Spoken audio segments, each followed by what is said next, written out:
All right, looks like we're live. Let's make sure this is going out okay on the old YouTubes. Come on.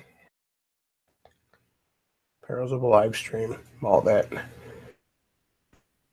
I really doubt we're going to get many people listening live, but okay, sounds all right. I mean, yeah, what do we got here so far? And one viewer, but it's almost 4 in the morning, so a lot of normal people tend to be sleeping at this time. I, on the other hand, working third shift. I have a day off today, so wasn't even a. I was on call, so I wasn't even sure if I'd be working or not, which kind of sucks. But well, what are you gonna do? Dog has a new toy. I hope that's not squeaking too loud in the background. Somebody says I'm always up late as shit. Yeah, it's third shift, man. I mean, even on a day off, I usually can't get to sleep before like 5 if I'm lucky.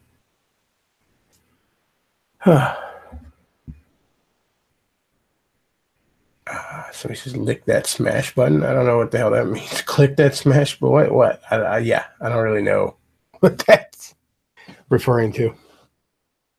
So I've been playing some more Breath of the Wild, and I've gotten far enough in it, and I haven't gotten far at all really, but I've been playing it long enough that I can nitpick it a bit. Um, Early on, at least, the enemy variety is kind of terrible. You got mostly it's what bogoblins or whatever goblins. These red goblins, and then the tougher blue goblins. They got camps of them all over the fucking place. Um, you got like these lizard people, um, and I'm not referring to the kind that run the media, but you got not even usually camps of them, occasionally camps, but you usually find like maybe 2 of them in a river. There's the rocks that in the rivers usually that spit rocks at you, and some in the forest will spit rocks at you.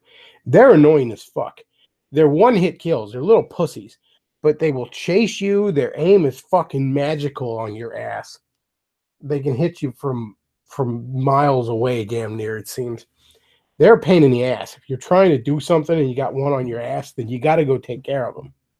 But you get nothing for it. I mean, most of the monsters drop monster parts like fangs or guts that you can sell. You could use to make potions, but you get way more of them than you need to make potions. So you can actually go to some of the merchants and sell them.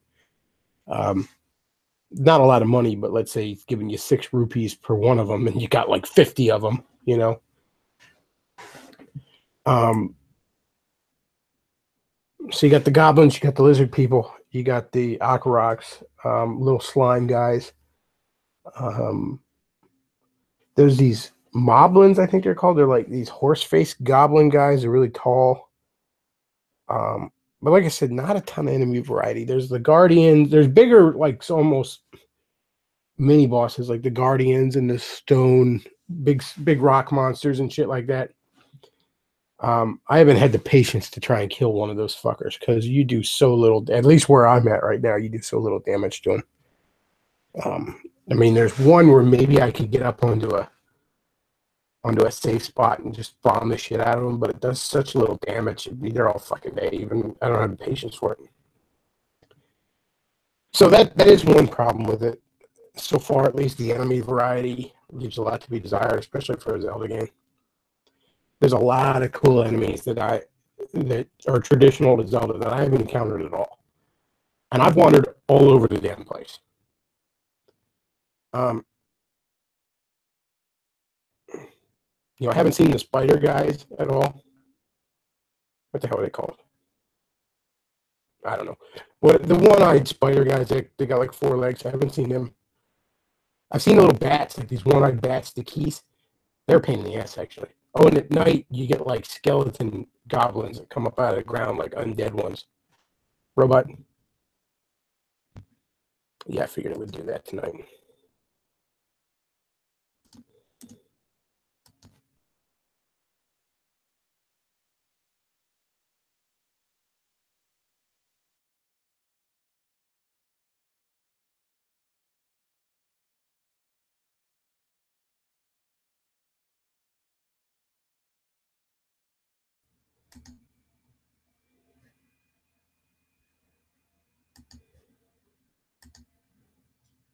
Yeah. All right.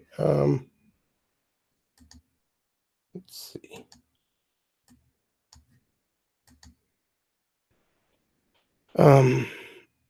But so far it's pretty good. Like I said, the enemy variety is the biggest problem with it. I wish there was a bit more of it, and they're just the goblin camps are just kind of pains in the asses more than anything else. Oh, and the other pain in the ass is rain, because you can't climb up shit when it's raining. Everything's too slick, and you have to climb up shit a lot. So basically, if you get stuck in a rainstorm, and you wanted to do something there, like you can't do anything. Like I found this one temple up at the end of this kind of like pointy little cliff, and I had to sneak by this goblin camp to get to it, and I got to the temple, activated as a travel point. I still haven't done a lot of the temples. I've just sort of activated them as travel points. I need to do more of them because you can get more hearts that way. But some of them are a bit tedious at times. But it's like I wanted to go back down to the goblin camp, and they were living in this big stone skull fort that a lot of them do. So I was going to climb up the back and snipe off a lot of them before, because you got to be smart. You can't just go in guns blazing. Especially early on. I mean, I'm at 4 hearts right now. I can't be reckless. If there's more than one fucking blue goblin in a camp, and I just go in guns blazing, I will die.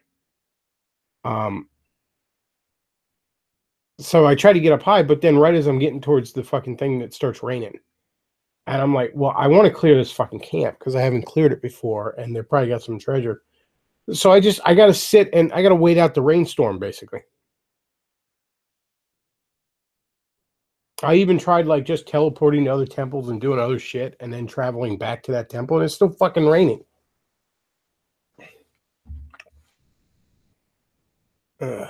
So he says the merchant from the CDI Zelda games looks like a stereotypical Jew. Let's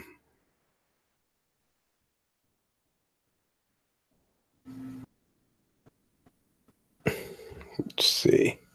Oh, and I popped in Mario Odyssey. I've been playing that a little bit. It's fantastic so far. And I'm not far in it either. I only just put it in today and started it. I was I just got past the Sand Kingdom, and I'm in the Forest Kingdom right now. So I haven't gotten far in it at all. Like I'm not even to the big city.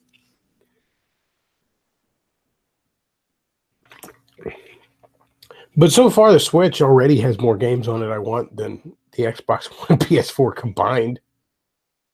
I mean, right now I got Mario and Rabbids, which is better and has any right to be, that's for sure. Zelda Breath of the Wild, Mario Odyssey. So that's 3 games right there. I want Doom, although that is multi-platform. I want Mario Kart 8, Bomberman R. Probably a few other ones. I mean, I'm sure in a year or two there'll be another Smash Brothers at least announced for it.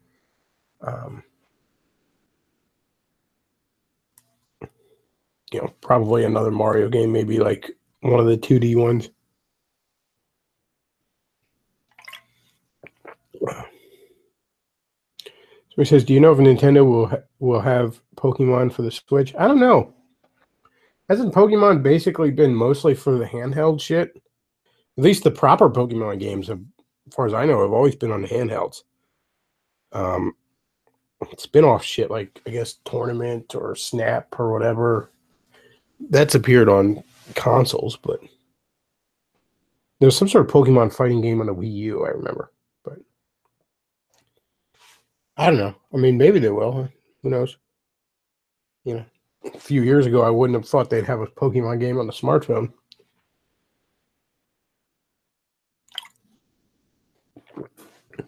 Let's see. So it says 11 watching, 1 like. It's not a Stephen Blackman approved ratio. Somebody says they confirmed it at E3 2017. I must have missed it.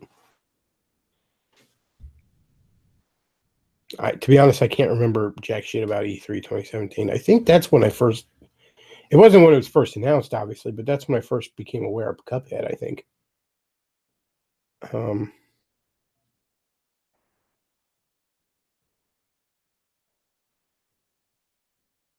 see. David says, wow, no invite. I didn't even realize you were up. Man, who the hell's up this time of night?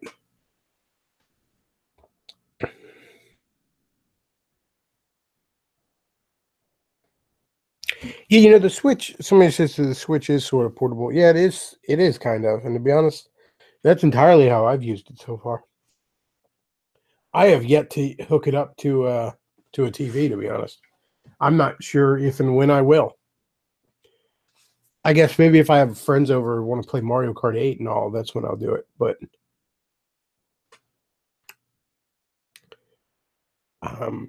yeah, I have it in my room and I don't even have a TV in my room.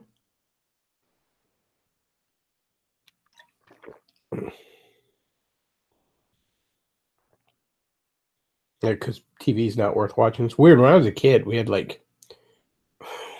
TVs in the house than people. Hell, I think my dad even found like a little. It was just an antenna TV, but it was a little black and white TV that I think he put in his garage. But I mean, yeah, we had more TVs than people in the house when I was a kid because TV was still good when I was a kid. It was still worth watching. But now, not so much.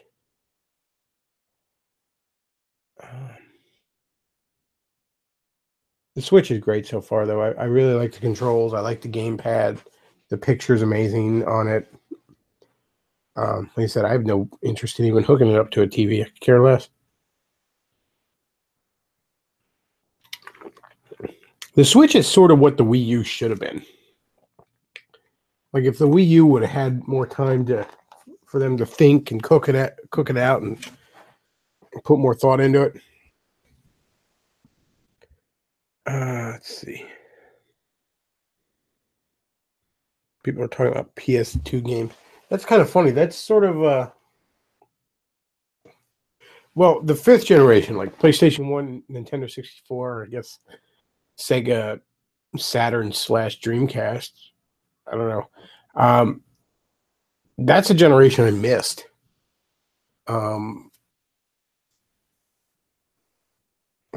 When I was a teenager, my dad always had a thing against video games. Very baby boomer in how he approaches video games. They're just inherently stupid because he doesn't understand them. You know, he's honestly the kind of guy who thinks you're wasting your life if you spend an hour playing video games, but he could spend 14 hours watching TV and not think of that. Like he's on. It's just that typical boomer mindset regarding video games. And when I was a teenager, as a kid, I mean, he did buy me video games. I mean, I had a Nintendo as a little kid, NES. I had Genesis. After that, I even had a Game Gear and a Game Boy. So, I can't complain then. But once I became a teenager, she's like, no, it's stupid. It's kid stuff. Not buying any more video games. And though he sometimes would buy me games on the computer. I don't know why. Did he think they were educational or something? I don't know why. I remember in like 97, I got Tomb Raider and Oddworld for the PC. But, PlayStation or N64, I didn't have either one. And,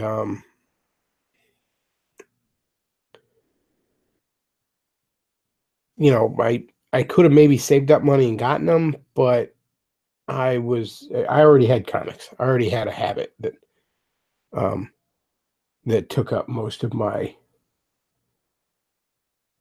free time and free money. So, and then later in high school, I had a girlfriend. So that obviously cost money. Although my high school sweetheart was good like that. She was not one of those girls that like to spend her boy's money. But nonetheless, you're hanging out. You're gonna end up doing stuff. You're gonna end up spending money.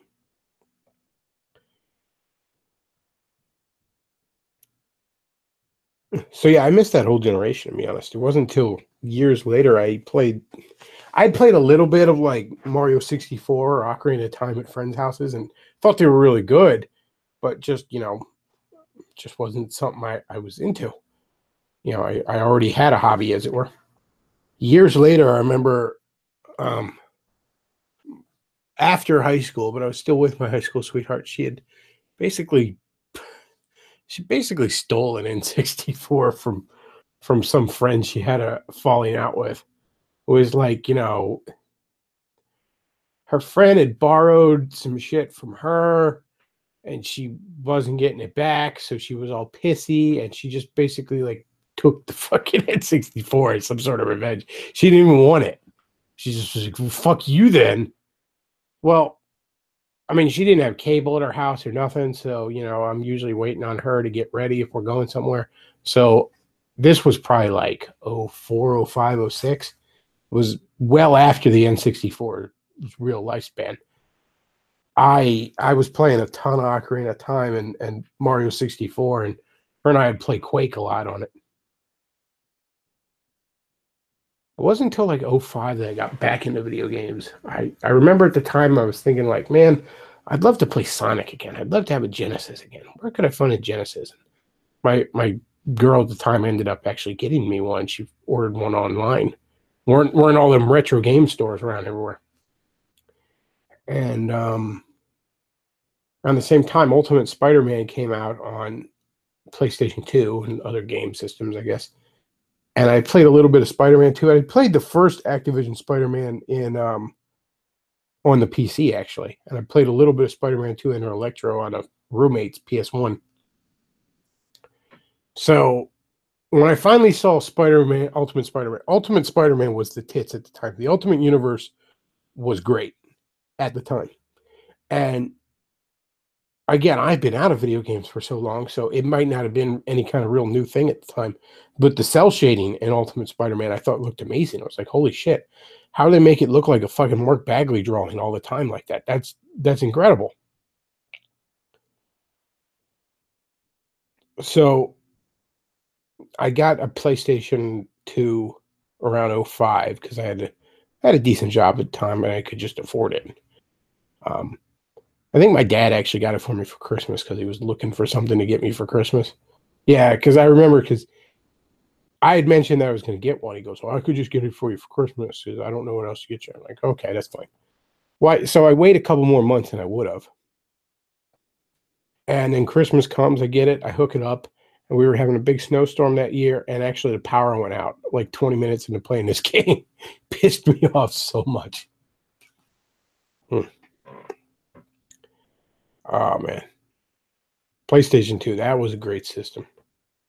I still look over here. There's still a bunch of games I kept for it. Tons of superhero games. That was like if we have the renaissance of superhero movies right now, then we had the renaissance of superhero games back then. I mean, Spider-Man 2, based off the movie, you had Ultimate Spider-Man, X-Men Legends 1 and 2, Marvel Ultimate Alliance. The Ghost Rider game for it, very underrated, but really solid. Hulk Ultimate Destruction, Justice League Heroes, and just tons of stuff like that, man. Great games, lots of fun. Davis wants to hop in. I'll send him an invite.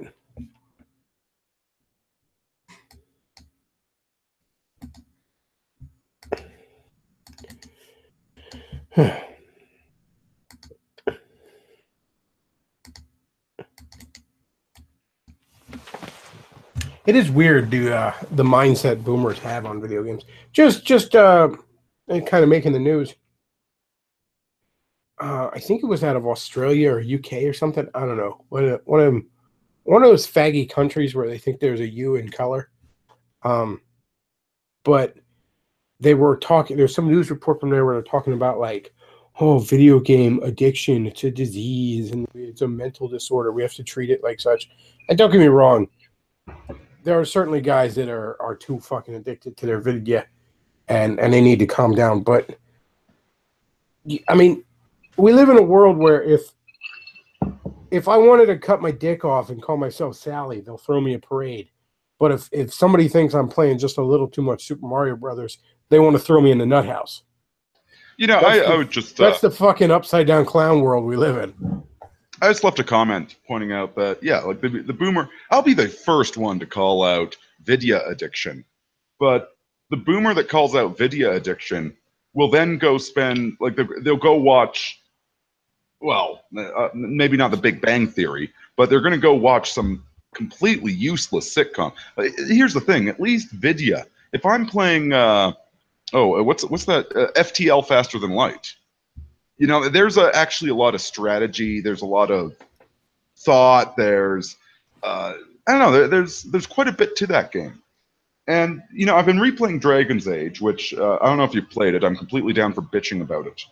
But as much as I would bitch about Dragon's Age, as many flaws as there are in it, there actually is some catharsis. I was just reading through, like, I was analyzing the character stories and the social justice bullshit, but there's some very good writing in that game as well, and it was reminding me about what I actually value in the people that I consider friends. Even though it's a fucking shitty BioWare proto SJW video game, it still has cathartic value for me. Yeah, and I mean, look, there's probably kids playing a bit too much fucking video games. I actually saw Gotta go fast. There was an article. Go fast. Somebody, it was some college professor, and he wrote this article about how kids had lost a bit of their imagination over the years. And he talked about how, like, he would always have this essay question where, like, you could either answer, like, the really dry, boring essay question, or you could answer the, like, weird alternative history question. What do you think would happen if such and such war had been won instead of lost, or whatever? And he noticed less and less people took the more creative question over the years. Because, you know, it used to be, you know, you're studying all this dry stuff in college, and, you know, you almost appreciate that creative outlet at the end of a test. Well, less and less people did. And he kind of quoted that there's less, kids play less, you know, partly because parents are afraid to let them leave the fucking house. And let me bitch about creativity. They're entertained more than they're playing. Let me tell you about the time back in elementary school. I got failed for being creative. This was, I don't know, grade 8 or something. And you know all those propaganda posters they had up all over the walls of your college or well, whatever, your school? They had this one that had this, like, dude and a young girl were smiling with these shit-eating grins, and they just planted a tree, right? And they had a poster of this up on the wall. And so our assignment was to write a story about how that poster came to be, right? And now, at the time, I read Ninja Turtle comics, so I was a huge environmentalist, but I never liked propaganda. So my creative story was about how an ad agency in Quebec hired this one asshole, and they hired this other fucking cunt, and they went to a fucking woods and pretended to plant a tree, and they took a photo of it, and now it's being put up in schools across the nation. I got fucking failed for that. I did good in every single class except for the one about emotional stability, because I'd always call it, like, wait a minute. We got the gym coach teaching us about emotional stability. Okay, the guy's a fucking lunatic. The guy's got a head the size of the pommel on my sword has a greater diameter than this guy's fucking skull. I always failed in that class. Good old gym teachers. I don't know of anyone that had good gym teachers. I gotta say, I did have one, Stambini, and it's the guy that taught me football. He was fucking awesome. I had one that was halfway decent that was actually one of the science teachers too. I think he was, like, former Navy or Marine. I can't remember. But he was actually a really well-rounded guy, very sharp, but also very physically fit. But most of them were the absolute stereotype, just the complete empty-headed Neanderthal. I had a really cool chemistry teacher. I swear to God, his name was Weenus. And And if your name is Weenus, you've got to develop a sense of humor. And he was like this skinny Star Trek nerd that had all these pictures of crop circles on his computer and whatnot. He was top notch. I loved that guy. I had a chemistry teacher, Doc Matthews, in high school, who was, I mean, just an absolute genius. Like, he had like degrees in mathematics. He was he was the guy that all the kids thought was cool because he had long hair and a motorcycle, and he over the summer he tested video games for a living. But yeah, he was just an absolute genius. He used to play like 4 kids in chess at once towards the end of the year when we were all just kind of dicking off. Yeah. Like beat all 4 of them in like 10 minutes. Oh, these days you get a sexual harassment complaint for doing something like that. He told us the story one time of how he was trying to in college. He was trying to solve some sort of math problem, this big complicated formula, and he's cramming for a test and all. And he had been up, he said, for over 30 hours, and he's trying to figure it out. And he says, "What I have to assume for my own sanity was just an hallucination happened." He said that a pig walked into his dorm room and explained to him how to do the problem and then walked out. And he goes, "Sure enough, I got it right." Man, I had some cool teachers in high school, I gotta say.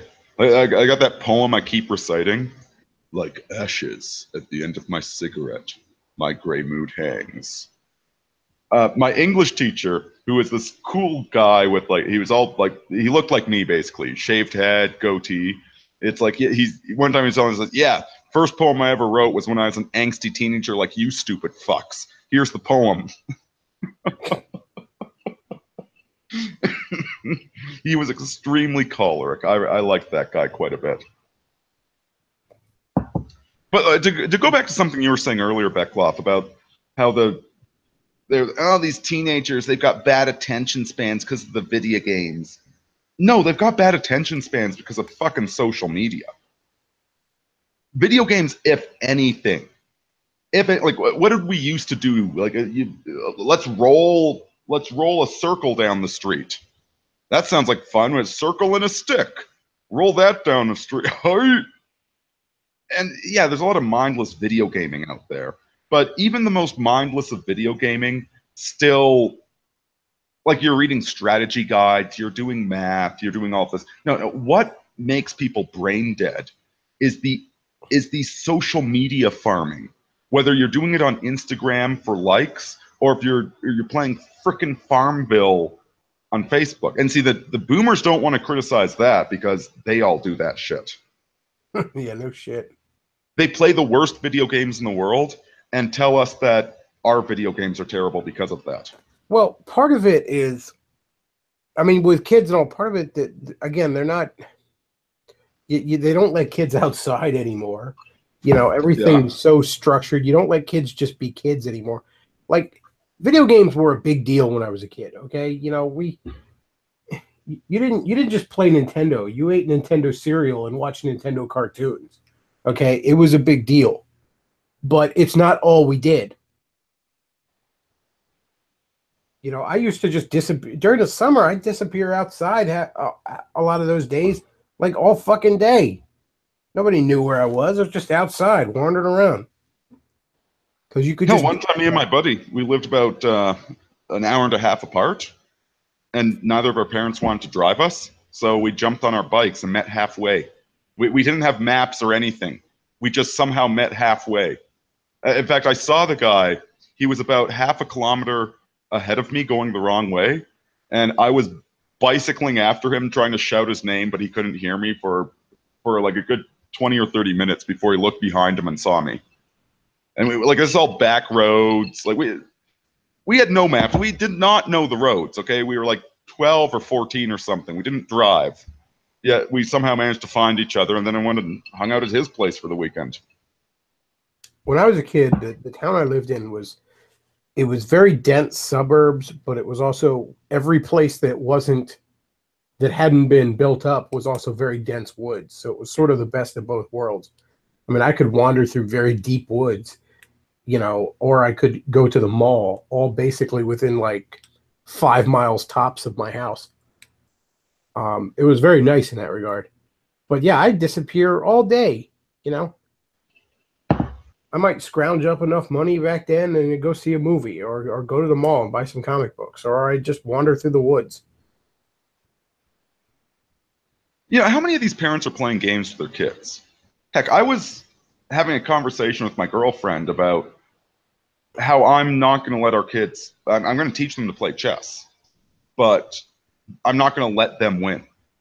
When they win, they're going to frickin' earn it. And they're going to learn that, guess what? You have to lose a lot before you win. And dad has, 30, 40 years experience on you. So dad's going to be a lot better at chess. So you got to really practice. But each time you're going to get better.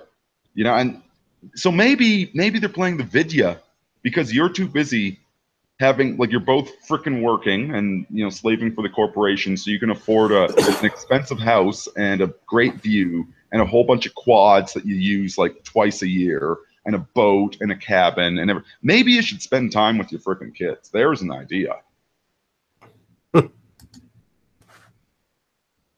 Vox Day years ago, I remember he had a post where he talked about, like, with kids, you should, if they're getting into video games, you should get them into board games and you should get them into older games, like older video games, because that'll make sure they never lose sight of what's actually fun, because there's a whole lot of AAA shit that creates the illusion of fun, but it's not fun. Okay, so now let me bitch about Dragon Age again. Do you remember that old Spoonie video where he was talking about 4th edition D&D? And like how your fighter, your tank could buy, in 4th edition, you can get full plate armor right off the bat. Whereas back in 3rd edition, getting full plate armor was like, yeah, you made it. You're a real fighter now. Sometimes the whole party would pool their resources to buy the fighter a set of full plate. You remember that video? Vaguely. Yeah, so I'm playing Dragon Age, and like, what auto levels the enemies? What? It auto level, which. So what's the fucking point of leveling up? So it just keeps it just rubber bands the enemies to be as tough as you. Yeah, and like the boss is like super tough, so you need to reload 3 times before you can beat him. Like, is this a JRPG or a Western RPG? By the way, the JRPGs are all about the boss is fucking impossible until you figure out the trick, and then it's really, really easy. JRPGs are puzzle games. They are not Western RPGs, which are Western RPGs are reality simulators, right? They're 50% first-person shooter and 50% tactical strategy game, where you're building this character over time to be a first-person badass, and you're creating this custom design, but it's supposed to be reflected by a consistent world outside of him. So when you're low level, you can only fight rats, and then you get some coins for fighting the rats, so you get better armor, then on and on. But did you know that Dragon Age even auto levels your armor? That when you find some of the custom sets of armor, they are going, like, the effectiveness of how good this armor is based upon what level you are. And so one of the exploits is there's a storage chest in the game. You put your armor in the storage chest, you leave the area and come back, and the armor auto levels to your new level. It's technically an exploit, but that shouldn't be an exploit. Like, when you find this is the legendary armor of so-and-so that looks really, really cool and has these bonuses, it should just be that frickin' armor. But the armor auto levels, because there's like different gradations of armor. There's like this shitty armor that you start, like the material it's made out of. So if you take 2 sets of full plate in Dragon Age, and one of them is level 2 full plate, and the other is level 7, level 2 full plate, you only need a strength of 24 to wear it. But the level 8 full plate, you need a strength of 38 to wear it. You need to be highly leveled up to wear the damn stuff. which like the whole thing is just becoming a freaking Skinner box, isn't it? That's something I like about Breath of the Wild is that it's much more organic. You start off pretty damn ill-equipped, and you got to find shit. You got to build yourself up, and you can very easily wander into areas that you just cannot handle yet, and you will get your ass handed to you in a hurry. You know what I really blame for all of this is the Diablo series. The Diablo series, I never understood the attraction to it. I played the first one.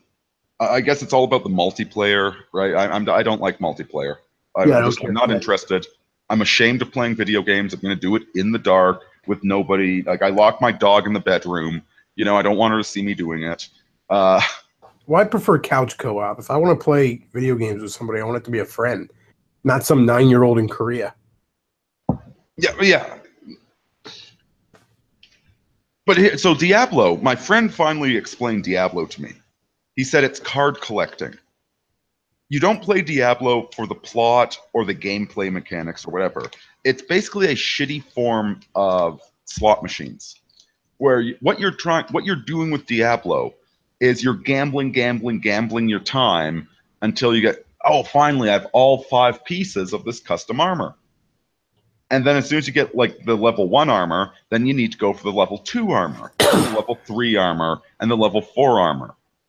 On and on and on. And it's this endless cycle where in D&D, what I love about the D20 system, let me briefly explain the D20 system. So everything is a 20-sided dice roll. You have a 5% chance of a critical failure, a 5% chance of a critical success, and the other 95% is like it's basically a probability curve plus your basic skill in the area. Whether we're talking about your combat skill or your negotiating skill or your climbing skill, it's always a D20. So it's a probability broken down into 5% increments. And so there's this foundational realism to it that armor has a certain value. Like your basic armor class is 10. For your average naked person, your armor class is 10. So on a D20, you have a 50-50. Like if you take up somebody with no skill at fighting and somebody with no armor, you've got a 50-50 chance of punching them in the face. Whereas armor, the best armor has +8. So now if you're trying to punch somebody wearing full plate armor, but they don't know what the hell they're doing, and you don't know what the hell they're doing, you've got a 10% chance of punching them in the face. So there's this foundational realism to all of it. There are these basic numbers of reality. And anytime you get better, like when you have better armor, when you're better at dodging, when you're better at punching people in the face, this increases your odds of punching somebody in the face or of not getting punched in the face. But it's all realistic. Whereas a +67 to dodge potential, like that means absolutely nothing to me. All it means is that this little item with statistics connected to it is better than that item. So in Dragon Age, if you get the level 7 leather armor, it has better armor protection than the level 1 full plate. Okay? Let me reiterate. Your shitty full plate, it's easier to stab through this shitty full plate than the good quality leather. And that makes no fucking sense. All it means is I want to level up my rogue and I want to level up my paladin. And that's stupid. Sorry, that was pretty autistic. No, you're fine. That's what we do on this show. Dragon Age there's a lot of very good elements to the game, but then like there's all this stuff that just rubs in my face. I'm playing video game the game. Go collect points. Go collect a clue. Oh, you can't find the clue? Open your mini map. There's a little icon that points you towards the clue.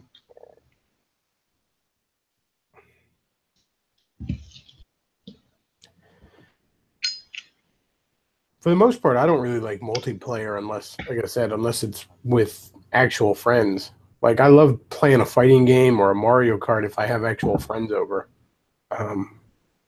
But the idea of like playing an Overwatch or something like that, or the new Star Wars Battlefront or something, and just teaming up with a bunch of strangers to have little tournaments or something. Like, I couldn't be more bored with that. I like Team Fortress 2 because it's like, oh, I'm fucking bored. I just want to do something mind-numbing. Oh, let's go shoot some machine guns at people. I don't know. I like the aesthetics and kind of the characters of Team Fortress 2. Again, I'm not a fan of that kind of gameplay, but I can at least look at it and say, hey, there's something interesting there.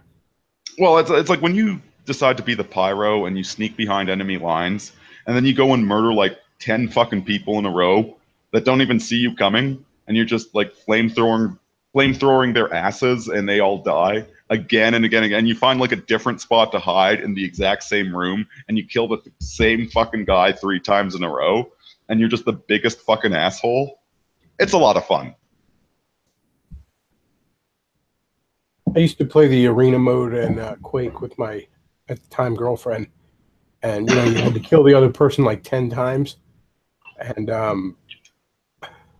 I used to try and get the grenade launcher and just get up into some high ground and start raining death. Like, I'd try and get as much ammo for it as I could, too.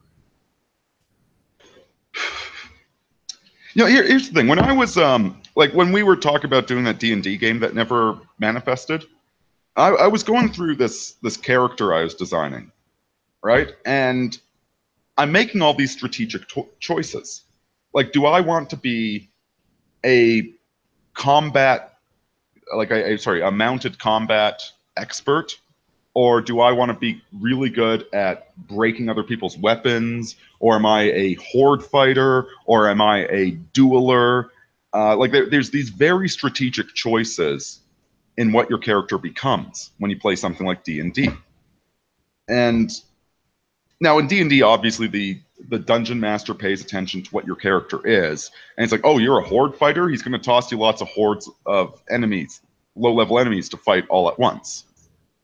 Now the good RPGs now this is the difficulty of designing a computer RPG, is that you want to make every encounter open to everybody. So if you're a horde fighter, if you're a dueler, it's very, very difficult.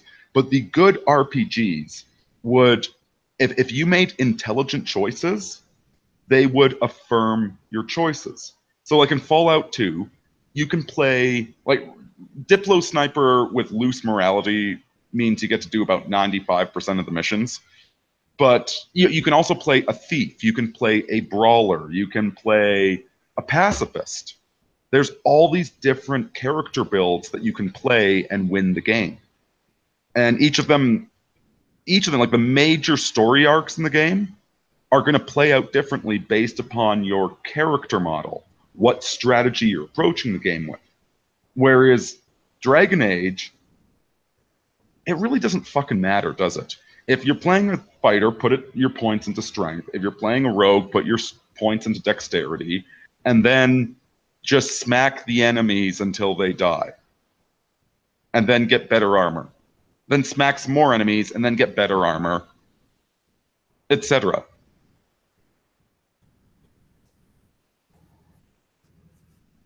Yeah, like I said, I haven't really played any of the Dragon Age ones.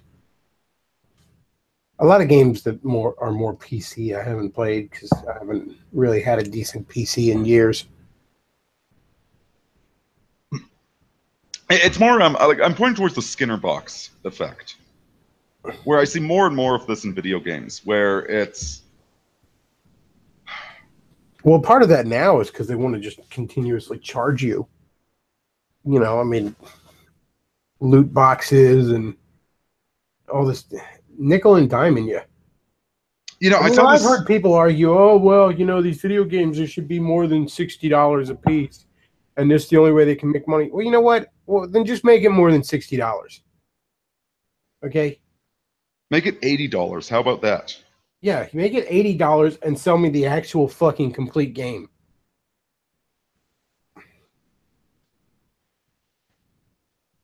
There's I a mean, yeah, Stefan Molyneux video that I think he completely shit the bed on this one. Now, to be fair, it's also outside of his field of expertise. There's a guy writing in that designs, he like works designing casual games. And he was saying, is the addictive nature of casual games, is this morally wrong? And Stefan Molyneux said, well, like, I view the trad tots on YouTube as a challenge to make myself even better. It's like my daughter would rather watch a shitty cartoon, but I have to make myself more interesting. So it's a challenge for me to be better. And like this whole free market, libertarian, atheist, whatever. I'm like, okay, what if you're going up against heroin addiction? Okay, at what point does the Skinner box become heroin addiction? It's all good and fair to say, I want to be more interesting than getting drunk at the bar. All right, okay. It's hard to be more interesting than being drunk at the bar, but when you're trying to be more interesting than a heroin addiction, it's like good fucking luck. Somebody that's a heroin addict only wants more heroin. Does that make any sense whatsoever? Mm-hmm. Yeah, and so these games are increasingly like there's all this like you got to get the next thing, you got to get the next thing, you got to, and it's like, well, wait a minute, am I having fun anymore? Or am I just getting the next thing? If you look at the average guy, and I know more console gamers, so that's just what I know. I can't speak as much to PC gamers. But if you look at your average Xbox or PS4 guy, they'll get a game and they'll get it fucking the day it comes out. They'll play it for a while, and within a month they will have sold it back to GameStop and forgot it ever existed. And Which kind of makes you want to go up to the guy and say, why did you waste a month playing this game that you don't care about? Yeah, that's the thing. It's the greatest thing in the world until the next greatest thing in the world comes out. And then it might as well have not even existed. Like, I'm bitching about Dragon Age, but obviously I'm replaying it right now. And it's a story-based RPG, like once you know the story, there's not a huge motivation. I wait like 5 or 10 years, and then I'll replay an RPG that I really liked. I mean, for as much as people got mad about some games that turned out to be huge disappointments or whatever, like Colonial Marines or Aliens Colonial Marines a few years ago was a big example of that. I looked at that and it's like the outcome is the same of every other game you buy. You bought it, you played it, you sold it back, you forgot it ever existed.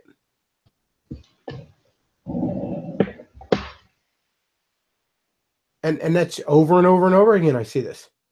The latest thing, I bought it, I played it, I forgot it ever existed. Now, there's certain games that have managed to, for better or worse, stick around in the consciousness of gamers for the last few years. Things like Skyrim or Fallout 4 or Grand Theft Auto 5, for example. Fallout 4 is not even any good, for crying out loud. I mean, something like Grand Theft Auto, Grand Theft Auto remains culturally relevant until the next one comes out. And they're not on this like bullshit yearly schedule either. So it's something where people actually give a shit about one of these games for years at a time. But a lot of them, it's like, oh, I got it. It's the greatest thing in the world. And then I sold it. And it's like it never existed. Over and over and over again. Well, it really strikes me the ones that get famous, they don't get famous because they're good. They just go viral for who the hell knows. Somebody makes a funny Newgrounds video about it. I mean, like everybody all mad about like No Man's Sky that turned out to be this huge disappointing, just completely empty Skinner box. But I remember thinking like, well, what's the difference between it and half the games out there? I mean, honestly, I heard all like the hype about No Man's Sky and still thought it sounded terrible. Go to a planet, gather materials so that you can fix your ship and go to another planet and repeat this. There's no store, and even being like open ended is fine if there's a lot of interesting stuff going on around you. But there's no massive wars or conflicts between alien races you can get embroiled in. It's just go to an uninhabited planet, gather some fucking rocks, fix your ship, go to another uninhabited planet. Repeat this until you're in the grave. Literally. That was the plan on that game. Again, it's manipulative mechanics with no true catharsis. And I like sandbox modes. I like to go off the beaten path. But when things are completely open-ended, then there is no beaten path to go off of. Like, even in Breath of the Wild, there are, like, as soon as you're on this big plateau that you can't get off as sort of a tutorial level initially. And once you get off, the world's your oyster. But you have an objective. You're supposed to go to this one village and talk to this person. You don't have to do it. You can fuck around as long as you like. But at least it almost doesn't matter to be able to go off the beaten path if there is no beaten path. That's the thing I found with sandbox modes. If you make it completely open-ended, then nothing you do, you don't feel like oh, I got to this place even though I wasn't supposed to yet, because you weren't supposed to do anything, really. This is what I'm saying about auto leveling. See, in Fallout New Vegas, if you decide to go north, you run into a bunch of death claws and they kick the shit out of you. Now, in theory, if you are very careful, you can sneak by them. There's nothing saying you can't go north. There's somebody that says, I wouldn't go that way, it's pretty dangerous. And then when you're higher level, it's not so bad. And so you go north and you get your ass kicked, and then later on you're higher level, and you can go mess around and explore that region. And you feel like you accomplished something. You feel like there's some sort of reason that you're investing all this energy into leveling, into everything else, because there's an obvious reward for it. But when the whole damn world levels with you, it doesn't matter if you go north or east or south. You're playing video game the game. There's certain sections in Breath of the Wild that I know I'm not supposed to go into yet. That I can tell I'm just completely unequipped for it. And yet I still like to go into them and see how far I can push it into those areas. Well, and then maybe you can go a little ways if you're really good and have really good strategy and you get some really good equipment. But now, again, if everything is just go wherever, then I want to go wherever, but it doesn't mean anything if there wasn't somewhere I was supposed to go. In Dragon Age, you become a rebel who's rebelling against nothing. If there's a set of super duper armor that's hidden behind all these high level monsters, if I can figure out a way to get around the monsters to find that badass armor, and so even I'm only level 2, but now I have like superhero armor, I should be able to do that. But in Dragon Age, you aren't allowed to use superhero armor until you're superhero level. So on the one hand, the monsters level down. So if I go to an area, well, it's, oh, you're only level 5. We'll make the monsters easy for you. But then I find the cool armor, and I can't use it until I'm level 15. It's like, make up your mind. What is this a leveling system or not? What the hell are we even doing? I'm putting more and more points into these completely made up, integers, and it's like, what is the benefit of this? If I'm playing Fallout and I manage to find a machine gun and enough ammo to keep it going, I can do some major fucking damage with that machine gun. Because even though I'm a bit of a noob, like a noob with a machine gun is still fucking scary, ain't he? Yeah.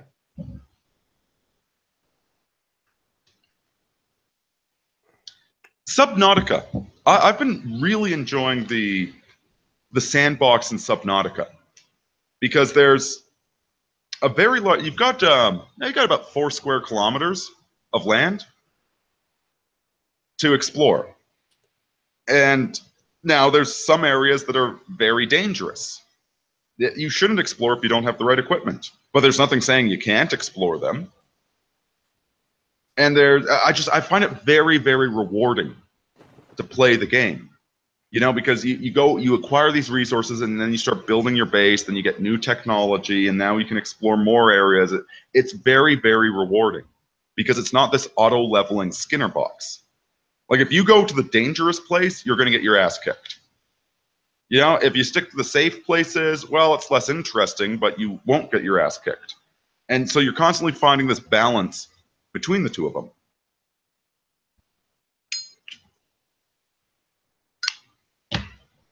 It's not a Skinner box. The environment tells a story. You go right back to the original Super Mario Brothers. The environment of that game is telling a story.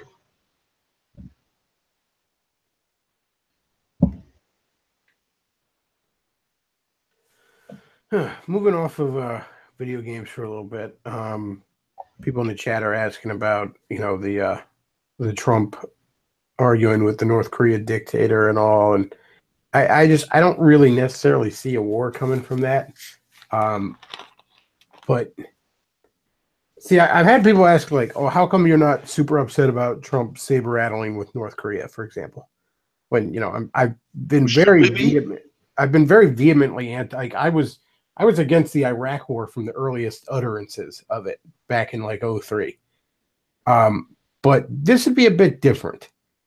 You could certainly argue maybe we shouldn't, maybe we should, whatever, but this wouldn't be something that, to topple the North Korea regime, would not be something that would create a power vacuum where we'd be stuck there forever. If anything, we could finally get out of South Korea.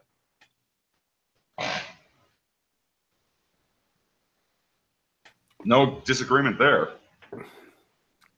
I mean, there's literally there's a whole nother country right next to it that can annex it. That's it's the perfect solution there.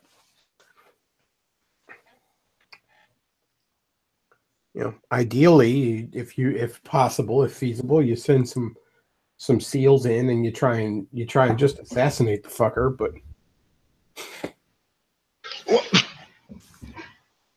and what exactly do you want? That'd be my other question. We can sit around playing armchair quarterback, saying he should have done this or that or the other thing. The fact of the matter is that North Korea is a mad dog with nuclear capabilities, who is constantly saber rattling lately. Oh yeah, and it's constantly, whether or not you consider him credible, it is constantly threatening us. Iraq never acted aggressively towards the United States, as far as I know, once. That was a completely unjustified war. North Korea, there's no benefit. Not so much. I mean, they're threatening everybody. They're lobbing missiles all over the fucking place. And you want to call Saddam a dictator? Well, yeah, but he's a dictator because his country is full of assholes. Whereas it's pretty freaking clear that Koreans don't need a strong man to hold them together. I'd much rather live under Saddam Hussein's rule than Kim Jong-un. Yeah, exactly. I'm pretty sure with Saddam Hussein, the lights came on and you weren't starving. Well, and you knew what not to do. Yeah, just keep your head down and you're fine. Exactly. Whereas with Kim Jong-un, the guy's a fucking lunatic. He might just cut your head off because he doesn't like the way you look.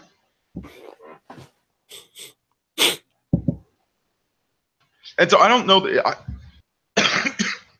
Is Trump handling this the best way possible? I have no idea. I'm not following enough of the frickin' opinions all over the place. I don't know enough. I don't have access to Trump's intel. And guess what? I'm not in charge, and I don't have the weight of authority on my shoulders. Trump's not being a complete asshole about it. It's like let's say you got some neighbor that's always sniffing after your daughter, and it's a little bit mentally unhinged. At what point do you pull out the shotgun? You know, Joe might say you pull it out today. Bill might say you pull it out tomorrow. I just, like, nobody is in a position to really have an opinion on that whole situation.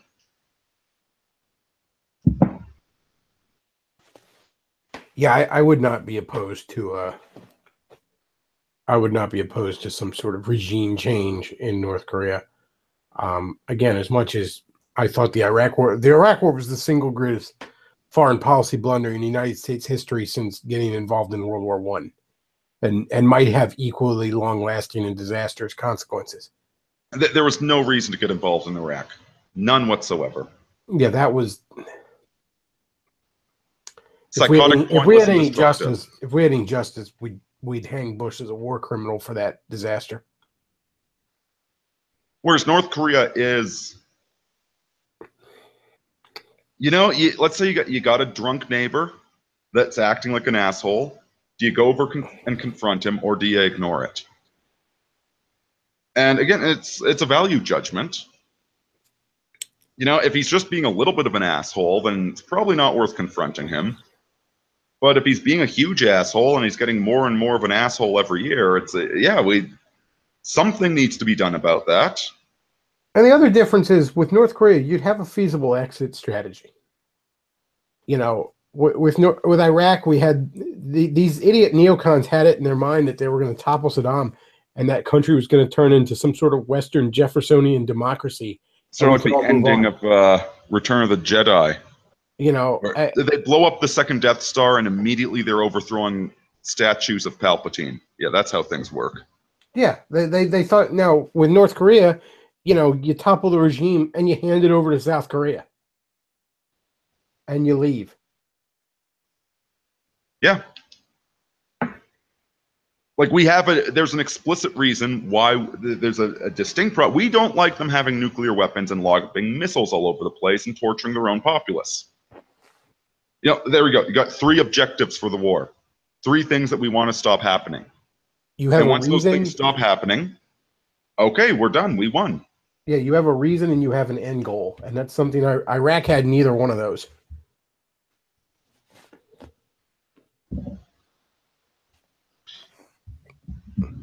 There's a lot I'd be willing to criticize Trump for, but the North Korea, like I ran into this with a lot of people. It's like, well, what about him in North Korea? It's like, well, what about him? Do you think Obama would do better? Like, honest to God, if Hillary was the president, I wouldn't really be jumping up and down to criticize her treatment of North Korea because it's a really complex problem. And I don't think her response, even Hillary, her response wouldn't be, well, we need to import more North Koreans. So even if Hillary was in charge, and even if I disagreed, like I don't even have an opinion because I don't know enough. But even if I disagreed with her opinion, it would be a very, well, I think this is unwise for reasons X, Y, and Z, but Christ, this is a really hard situation to deal with. And I don't have her intel. So even if she's not making the best choices, she's not even Hillary Clinton wants North Korea to start World War III. No, she was looking to do that with Russia. Well, the thing is, we might actually win that war. It would be a stupid and pointless, destructive war, but at least we'd win it. I don't know. Those are some tough motherfuckers. You know. No, they just abuse their troops more. Yeah, like I was reading up a lot on the Green Beret training, and I'm reading up on it. And aside from all the idiotic abuse that winds up killing people and permanently injuring them, I'm reading through all the other tough guy shit they do, and it's like, wait, that's tough guy shit? I did that in basic training, and I'm a fucking reservist. I'm serious, man. You want the most dangerous infantry on the planet? It's Canadians. Possibly French Foreign Legion. Now, like the Russians abuse the fuck out of it. They rape them. You know, like going to join the Russian military is like going to prison. But guys that go to prison aren't tough guys. They're just assholes. Like a guy that goes to prison is going to get into a fist fight with you, I don't know, because his dog didn't like you or some stupid reason like that. Right? So you sure as hell don't want to associate with people that went to prison, but they're not tough guys. I'd rather hang out with a Society for Creative Anachronisms geek. Like that SCA geek is more dangerous than the next con. Just the SCA geek isn't going to stab you with his Valyrian steel. Okay, the SCA geek is going to argue with you over 3rd edition versus 4th edition.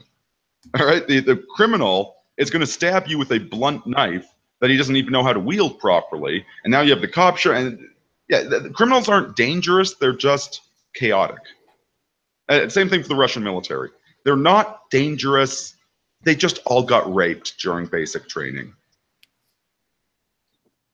Somebody in the chat put up a white flag and said France's national flag. That's not fair.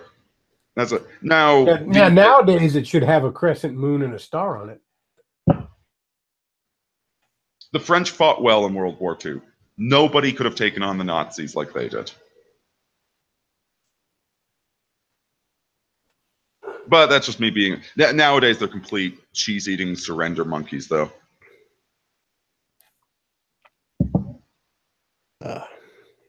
He'll use the enchanted shank of Colgate brush. Yeah, that's the thing. Like, a criminal is going to stab you with a Colgate brush because you scuffed his Pumas or some bullshit like that. He's not dangerous. He's just a fucking idiot.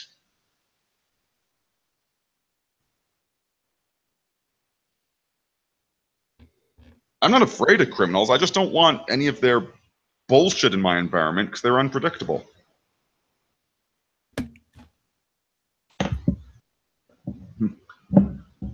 Well, I think I'm gonna wrap this up. Late night stream because I'm a third shifter, and when I'm off, I'm just up all night. Got nothing better to do. Well, I mean, there's nothing to do at night. I mean, I went to Walmart and IHOP. That was my night. God, that's so American of you. I love how IHOP only exists in America. IHOP's the tits too. They're pretty good, I gotta admit. Walmart, not a fan of, but IHOP is pretty solid. I don't care for Walmart either, but I mean, you know, sometimes you got no choice. The Target's not 24/7, so Walmart I was stuck with. I didn't even realize the sad thing about the South, and like you Southerners need to get this together. You basically got to shop at Walmart. That's the only place to shop. You got Walmart or the super expensive organic food store. Yeah, I don't care for the Walmart. Target's not bad. I actually enjoy going to the Target. There are times like sometimes if I eat at like a restaurant that's like right by the Target, I'll just sort of go to the Target afterwards just to kind of walk around after a meal. I like calling it Target. That way I feel better about myself. But the Walmart's just, well, the Walmart here in town, it's Little Havana. All that Goya food they sell, I guess, attracts a bad crowd. I got to say, those blacks got no shame. They are all riding around in those automated scooters for retards. They got no shame whatsoever. But I wanted to see if the Walmart had the Mario cereal, and they don't have it. I'm really sad. No place in my area has the Mario cereal. Oh, you know what Clary would say? Go to Amazon. No, I'm not ordering cereal off Amazon. Pretty sure it lasts like 20 years. I'm not shipping cereal to my house. I feel too much like a little bit too neat. Yeah, I feel too much like the people in like Wally if I'm shipping cereal to my house. Like there was a Jim Sterling video years ago, and Craig Langley and I were actually ripping on it on here, where it was right when the first Splatoon game came out. He was bitching that he couldn't find the amiibos for it. And the reason being there was a bit of an online rush to like scalp amiibos, as there constantly was back then. But there was enough of the fucking things that they were still in every store. Even though everybody online was like gouging prices, you could go to like any store. And a bunch of other people called him on this too. So it wasn't just like in my area. He was too fat to go to the video game store. He was too fat to go out to get this thing. If he'd have gone to a GameStop or a Target or a Walmart or a Best Buy, he'd have. I actually bought Splatoon the weekend it came out, and I grabbed one of the amiibos. I had an honest to God easier time finding the amiibos than the game. I went to Best Buy initially. They had the amiibos. They were sold out of the game. So I grabbed an amiibo there, and then I stopped at Just Press Play on the way home, grabbed the game there. But see, here's the thing: he doesn't leave his house because he's 400 pounds, so he just assumes that whatever's going on Amazon is the reality of the world. Going to something like a comic book shop is like that's the one time I'm happy to go to the store. You know, like going to the Walmart makes me freaking miserable.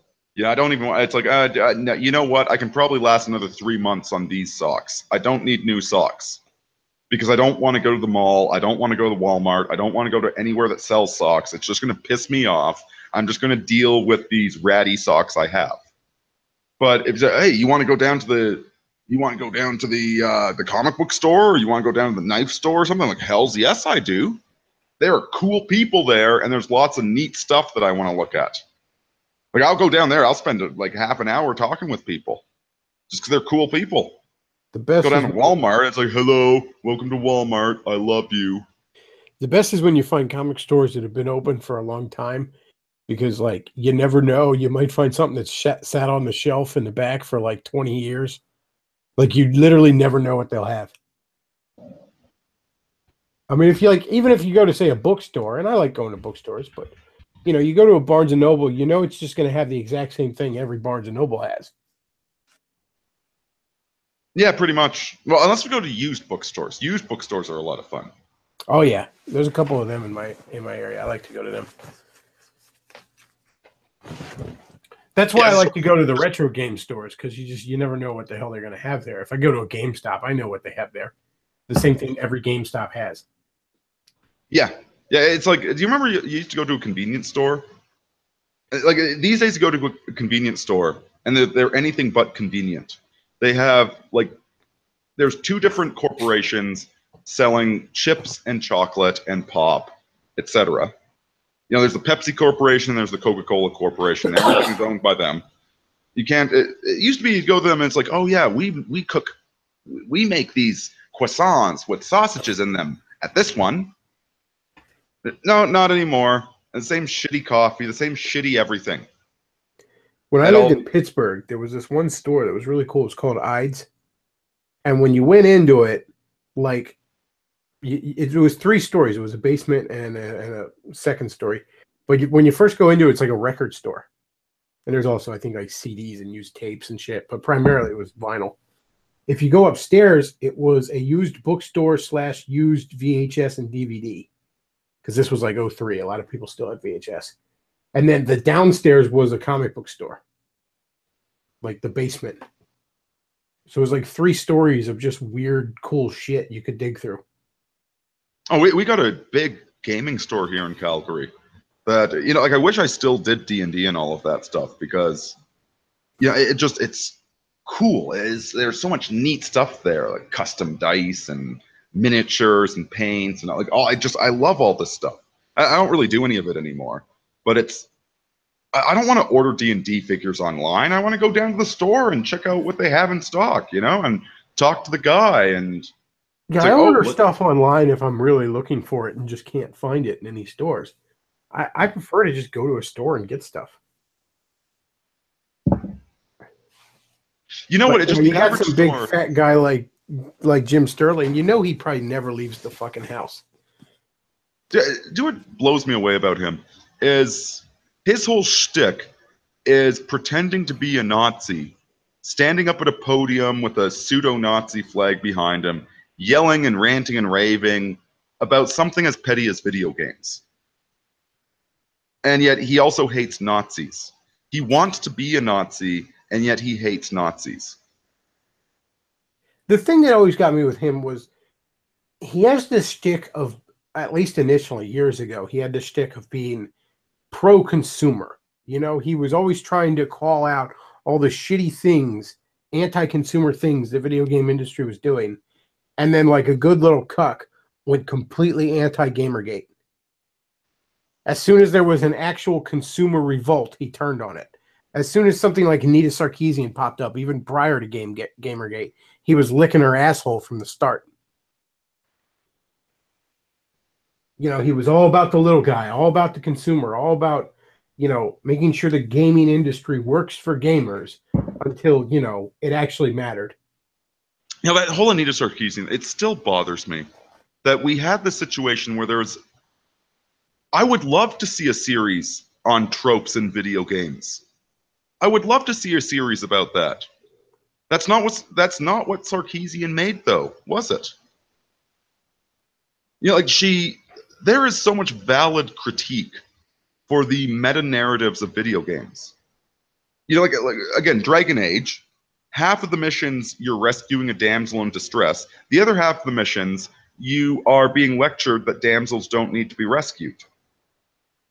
Well, make up your fucking mind. So, you know, like that's a trope worth examining, isn't it? So what are the? Says Anita Sarkeesian has the power of the pussy over these fat fucks. Oh Jesus! Like, what does it say about video games that you never fail? You know, one of the most powerful things in books and movies is when the hero fails, when the hero tries to do too much and they fuck themselves up and they fail. Whereas the mechanics of video games, at least the mechanics we have right now, make it, if you fail, you reload the game and you try it again. You know what was a really good example of doing that back in the day was the first Mega Man X game. There's this sort of tutorial level almost. It doesn't really even feel like it. It just feels like an intro level. But you fight one of the main bad guys like right early on, and he just pushes your shit in right from the get-go. And it's not a cutscene. You're fighting him. You know what I mean? The cutscene doesn't activate until you lose. You have to be really confident. You have to be really confident in your game mechanics to risk doing something like that. But yeah, you have to. You will lose to him. I don't think it's even. I don't think you damage him at all, actually. But if you do, it's like some tiny little slither that he just will push your shit in. It's inevitable. And then some other character shows up and kind of rescues you, and this character is sort of the model as you level up throughout the game of what you will become. This is as opposed to, again, Dragon Age. You know, the big, the first mission, basically you need to get your shit pushed in so that somebody else can rescue you. Except that's not how the game mechanics work. So you defeat a big bad, and then there's a cutscene where a whole bunch of the same enemies you've been fighting swarm you and apparently beat you off camera. You know, and then there's, again, other things. It's like there's all these situations where, you know, a character gets beaten in a sword fight, and then they're like, oh, okay, I'll stop fighting. Except if you actually leave that open to the mechanics, there's a chance you'd get a critical hit on them and actually kill them. So with every single one of these enemies that admits that, oh, okay, you won the fight, you actually have to reduce them to 0 hit points before they'll do that. And then you get a cutscene. So once it's not an organic environment. Whereas in Mega Man X, that actually is organic. It's impossible for you to beat him, but you're given the chance. And you don't know it either the first time you play. You're just like, all of a sudden, you're doing all right, and next thing you know, somebody's completely wrecking your shit. And the first time you'll play, you'll probably be like, what am I doing wrong?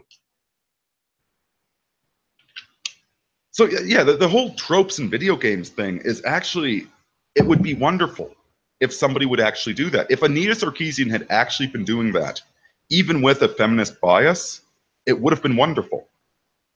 Yeah, I would have disagreed with 90% of it, but it would have caused a conversation. Instead, all she did was lie about the damn things. All she did was say female characters evaporate after 30 seconds, ergo women are disposable. It's like, no, sprites are disposable, you stupid cow. And yeah, guys like Jim Sterling, they lapped it up.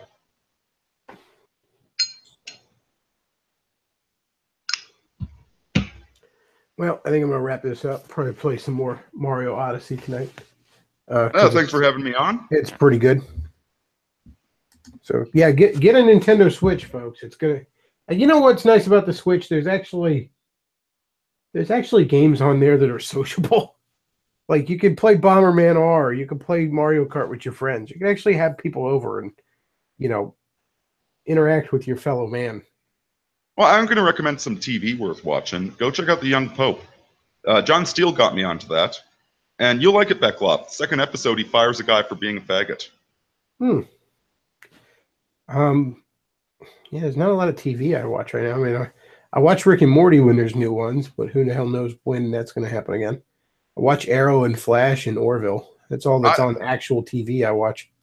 I don't have high hopes for the next season of Rick and Morty. I really don't. I doubt it. I think Rick and Morty has very clearly peaked at the end of season 2. Yeah. But I think it's probably going to be entertaining for a few more years. It's never going to be as good, but it's going to take it a while to get bad. I'm probably going to watch it for about a season and a half, and then I'm just going to stop watching it because I'm bored. And I'm not angry at it or whatever, and it's going to get really bad in about 3 years. It's probably going to reach one of those things for me where it's like Family Guy, where it gets to this hit or miss thing, where it's like I watch it if I remember to watch it, but I don't go out of my way to watch it. Yeah, exactly. Again, I just don't have high hopes for it. I think it's going downhill. Yeah, I agree. I'd love to be proven wrong, but it's... You really should check out Orville, though. Be a Star Trek guy. You'll love it. After I'm done The Young Pope. I mean, it's a bit Fedora at times, but of course it is because it's basically Star Trek. Well, as long as it's good. It's good. I basically nearly every episode of it I found thoroughly entertaining. Well, check out The Young Pope. You will appreciate it. It's about a hardcore conservative pope coming to power who doesn't give a fuck. Yeah, I'll check that out.